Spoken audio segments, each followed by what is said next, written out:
Excel tips and tricks part 1।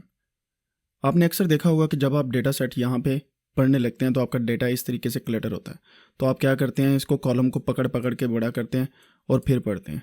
ऐसा ना कीजिए, आपके पास बहुत सारे और भी तरीके हैं। पहला तरीका, इसको डबल क्लिक करें, यहाँ पे डबल क्लिक करें, यहाँ पे डबल क्लिक करें, यहाँ पे डबल क्लिक करें। लेकिन अगर ये कॉलम बहुत ज़्यादा हो तो डबल क्लिक बहुत ज़्यादा हो जाते हैं।